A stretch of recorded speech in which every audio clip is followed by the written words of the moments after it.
Everyone have a good Thanksgiving? How many people ate too much? Seems like some of you may not know whether you ate too much. Well, let me help you figure out whether you had too much to eat for Thanksgiving. Here are some signs that you had too much to eat. Did you go back for tenth? 2 words, gravy shops. Like the Macy's Day Parade, did you require a dozen handlers to navigate you to the couch afterwards? Did you receive a personal invitation to be on The Biggest Loser? As we talked about last week, Thanksgiving is not about food. It's not about Black Friday. It's not even about the start of the Christmas season. It's about giving thanks. It's about gratitude. And not just one day out of the year. You see, there's this 10-year study that was reported in the Wall Street Journal that people who felt grateful have more energy, more optimism, more social connections, and more happiness than those who do not. You see, people who have an attitude of gratitude are less likely to be depressed. They will earn more money. They will sleep more soundly. They will exercise more regularly and have a greater resistance to viral infections. And that's just in adults. You see, kids who feel and act grateful tend to be less materialistic. They get better grades. They set higher goals. They complain of fewer headaches and stomach aches. And they feel more satisfied with their friends, families, and schools. Let's pray. Heavenly Father, Lord, as we go about this service today, help us to remind us that Thanksgiving is not about stuff, that it's about gratitude. It's about being thankful for the things that we have. Lord, I'd ask that your Spirit be here among us, that it may lift us up and open our minds and our ears to your word. In your Son's name. Amen. So I hope you had a wonderful Thanksgiving. So, what does a wonderful Thanksgiving look like? Lots of turkey, lots of time to sleep, relax. Maybe it was like the Thanksgiving, if Thanksgiving was about the food for you, I have a picture for you. Kind of looks like a turkey, doesn't it? Except if you notice the box, it's a whole vegan turkey. Now at our Thanksgiving table, I didn't personally partake of it because I wasn't that brave. But those who did told me that it was a bit rubbery, that it didn't really have any flavor whatsoever. I'm told that they tried to feed it to dogs later, the dogs turned their nose up at it. And I think it cost like $40. So, public service announcement, next Thanksgiving, if you see this box somewhere, just keep on walking.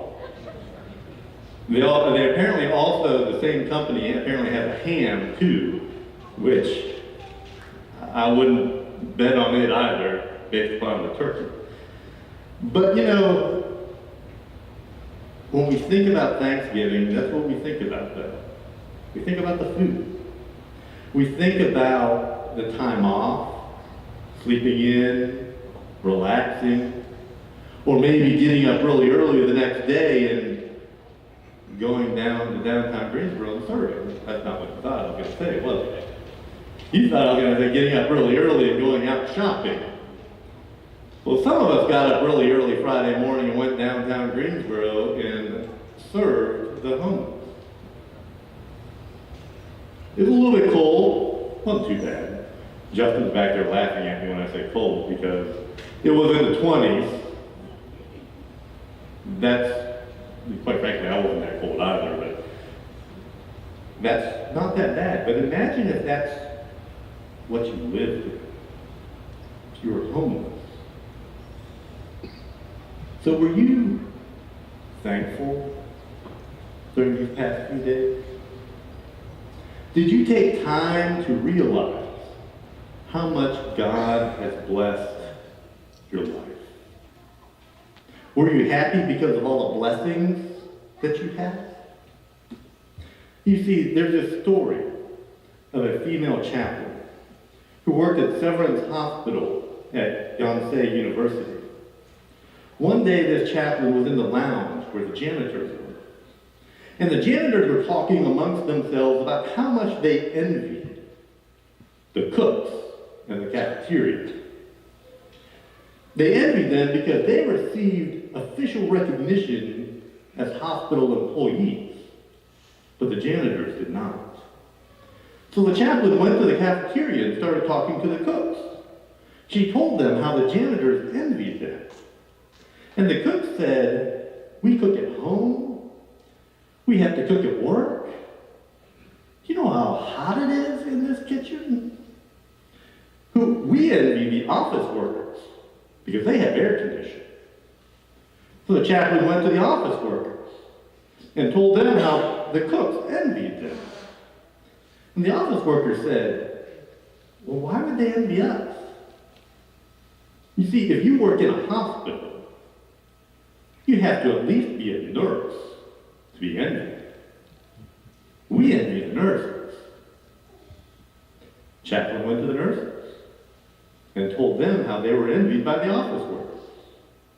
And the nurses said, "Well, why do they envy us?" The patients, all they ever want is to see the doctor. They despise us. They treat us not very well. They want to see the doctor. They want us to get out of the room. So she went to a doctor, told the doctor how the nurses envied them. And here's how the doctor replied. You know how hard it is to be a doctor? There are so many strange diseases out there. And when we heal them, you know what the patients say? They say that we got well because the chaplain came in and prayed for us. So we're not all that important. We envy the chaplain. Telling this to the chaplain. So obviously, the most happy person in the entire hospital is the chaplain, right? No. You know who the chaplain envies? The chaplain envies the pastor. Because the chaplain has to retire at age 60, whereas the pastor can work till age 65. And the pastor receives a bigger salary than the chaplain does. And when the chaplain goes to see the patients want to see a pastor, not a chaplain. You see the point, right? People will always find happiness by comparing themselves to others. Always trying to get what they don't have. People with houses envy people with bigger houses. A person with a little house just wants that bigger house. A person with a job, without a job, wishes they had a job. But those with a blue-collar job want a white-collar job. We all do this, don't we? I do it. I'll admit to that. I see somebody driving that brand new Tesla, which isn't even out yet, and I envy them. 0 to 60 in under 2 seconds. It doesn't even make a noise. By comparing ourselves with others, do we find happiness? Do we find happiness by trying to get what we don't have? You see, we believe that if we get what we don't have, if we get what we want, then we will be truly happy at that point. But it's not true. Just look at those workers at Severance Hospital, and it proves that it's not true. And when you look back on your own life, you'll see that it's not true either.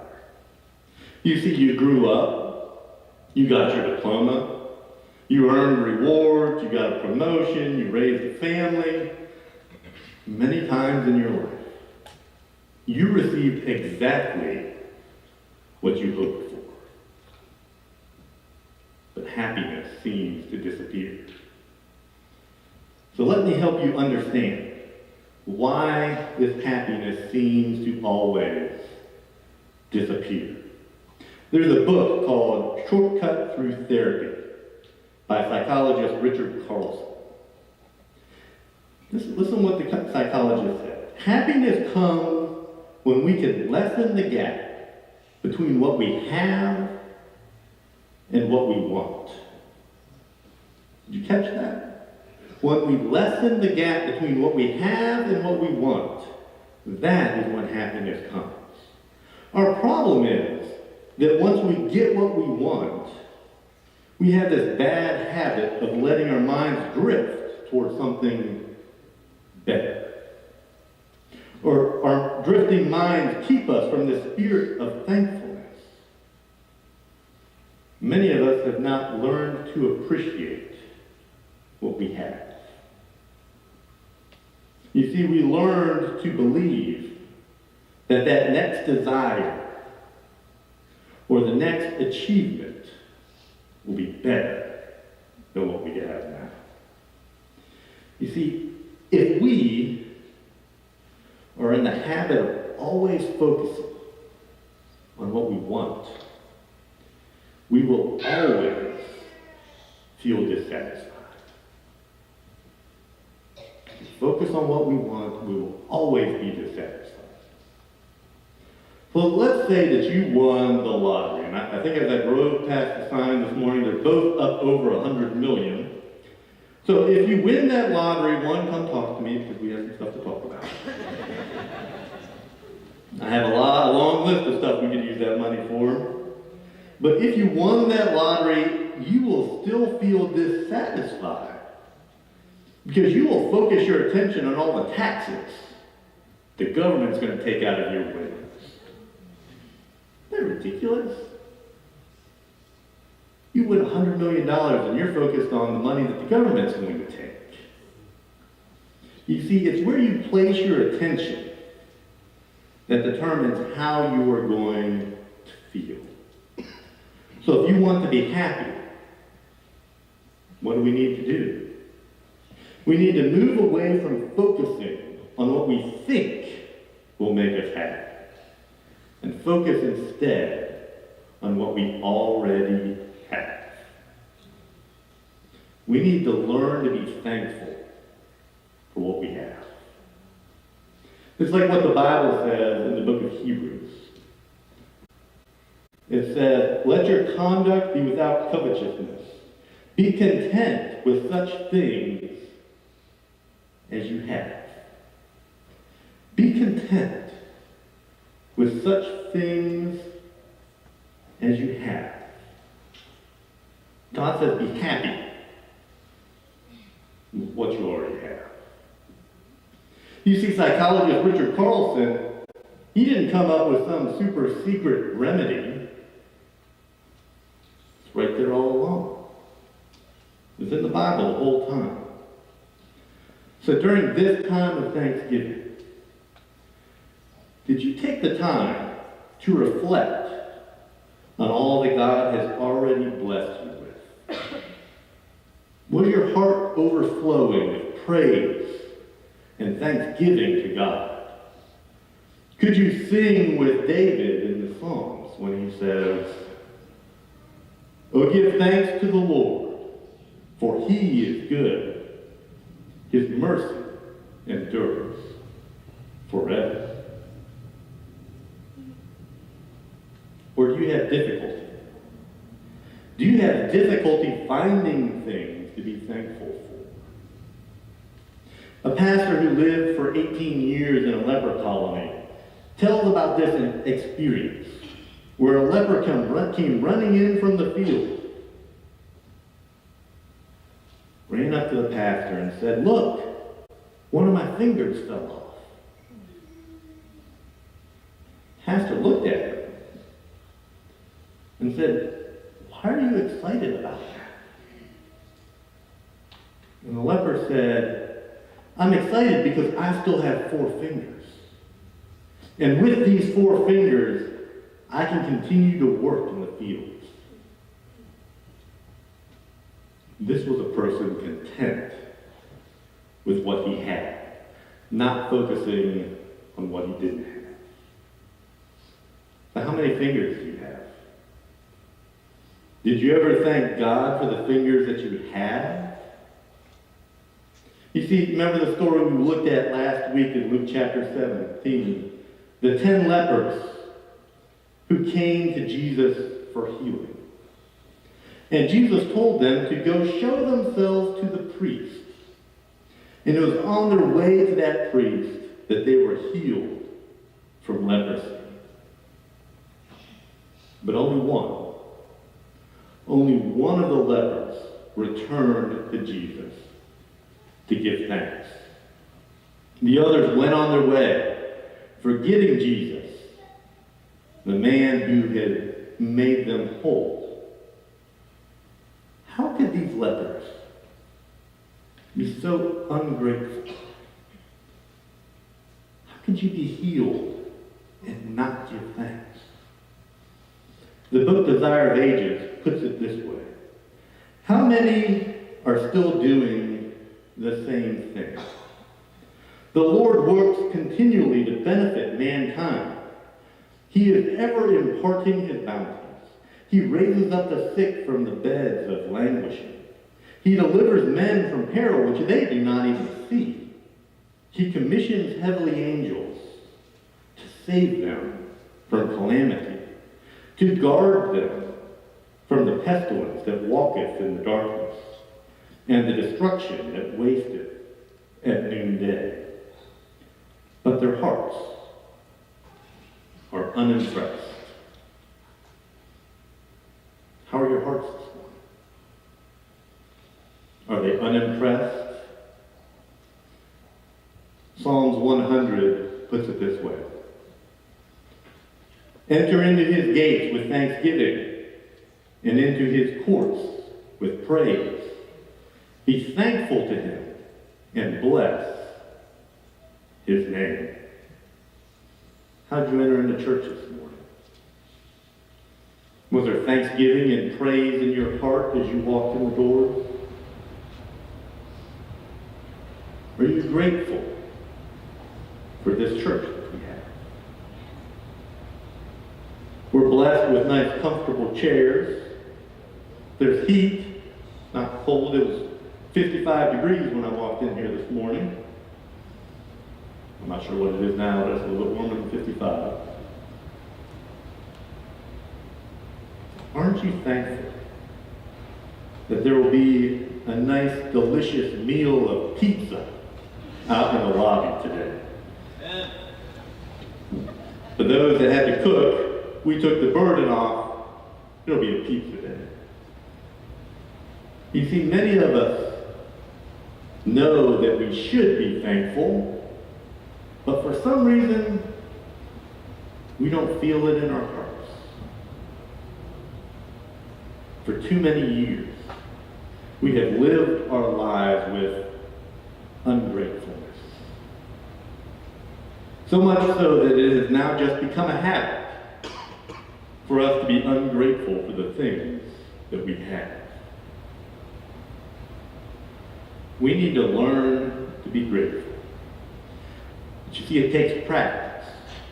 We need to develop habits of giving thanks. Do you remember the last time that you were thankful? Maybe somebody did something for you. How did you feel when they did that for you? Did it make you feel good inside? You see, it feels great to be thankful.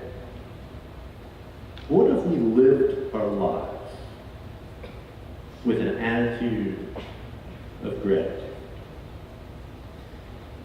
See, last week I told you that during this 40-day season of service, we are going to highlight some of our members.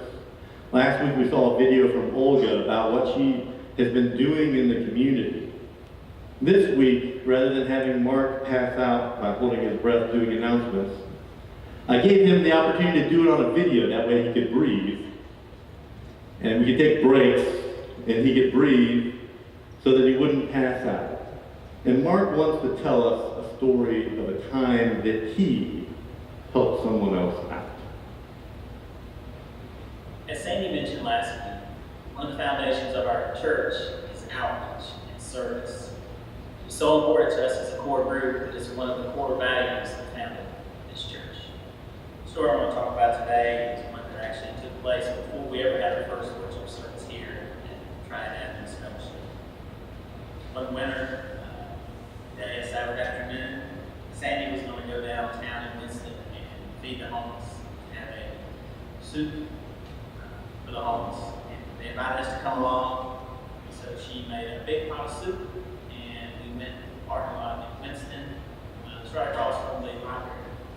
And a lot of homeless go in and out of the library throughout the day to get warmed up. So we thought it'd be a good spot. Took a little while for them to show up, but once one came, two came, and when they left, they had an interesting way of communicating because the word really spread and they began to show up. Sometimes they want to come and talk, some want to talk a lot. Others don't want to talk very much, and we respect that. One of the things we brought with us was coats. We asked people in the church to donate coats that they weren't using. We were going to try to give them out to the homeless. So we had those in the back of the van. So as people came up, we just opened that and let them go through that and try to find a size that fit. We didn't have all the sizes for every shape of person that came.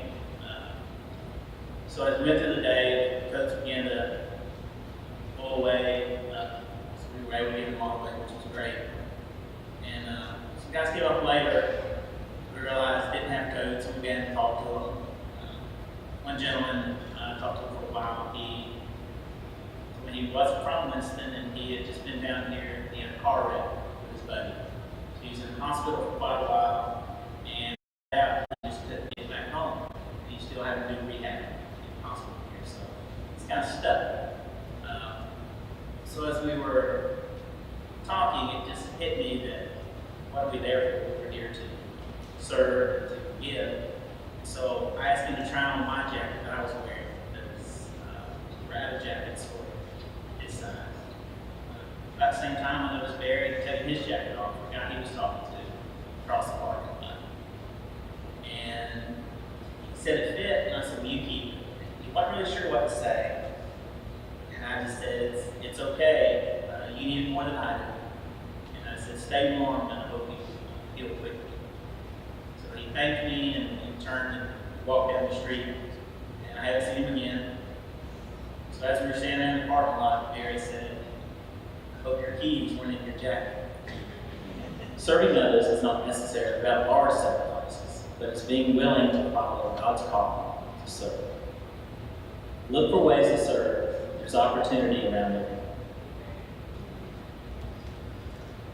So this was while we were planning this church. For 9 months we met every week and we talked about what we wanted a church to be like. And one of the things we talked about was get out and to help the community.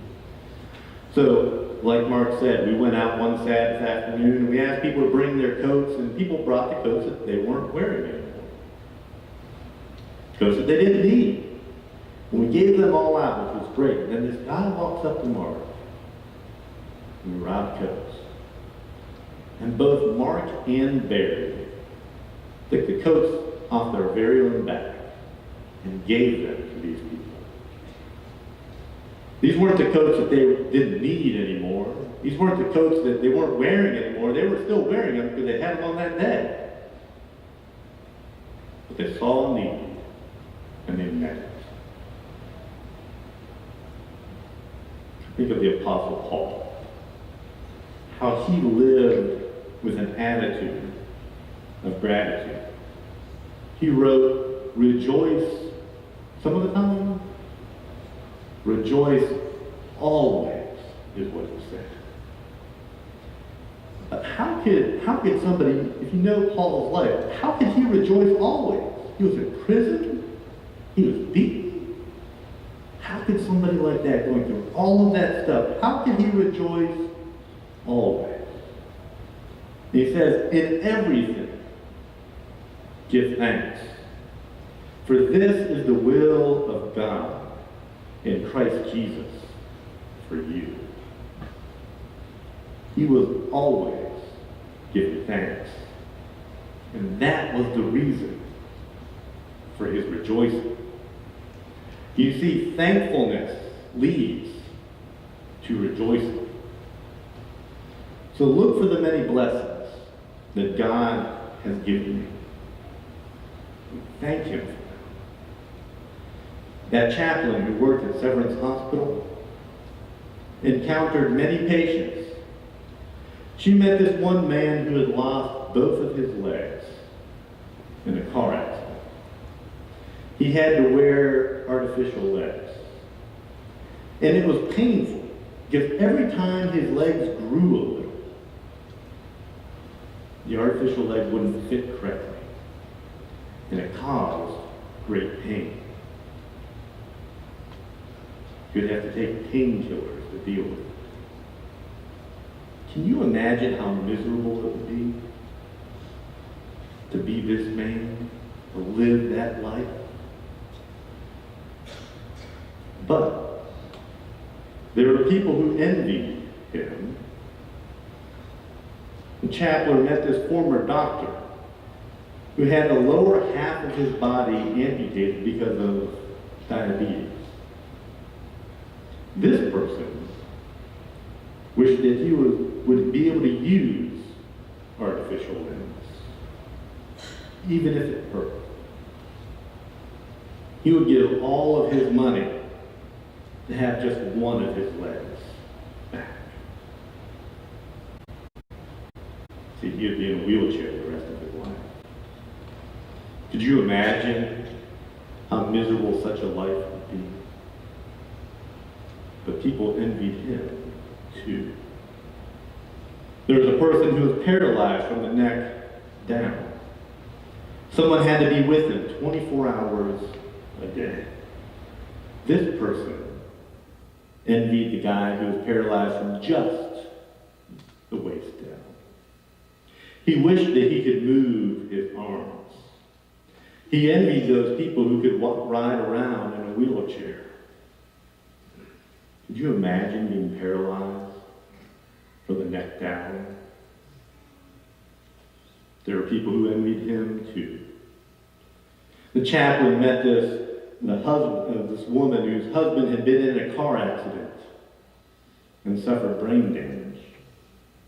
She told the chaplain that even though I'm by his side all day long, he doesn't even know it. I prefer that he was totally paralyzed, but able to respond. I don't care if he'd make a lot of money. I don't care if he could even walk. Just one thing that I want. I want to hear him say my name. Take a look at your lives. Do you have a spouse? Do you have children? How blessed are you this morning? Isn't God an amazing God? Although the Thanksgiving is over, can we begin a journey today? A journey of learning to give thanks to God. Can we learn to thank him each and every day for the rest of our lives? See, I don't care how you entered this church today. I don't care what was on your hearts when you came through the door. But as we leave today, can we leave with hearts full of thanksgiving and full of praise? If you will agree to start this journey today, will you please stand?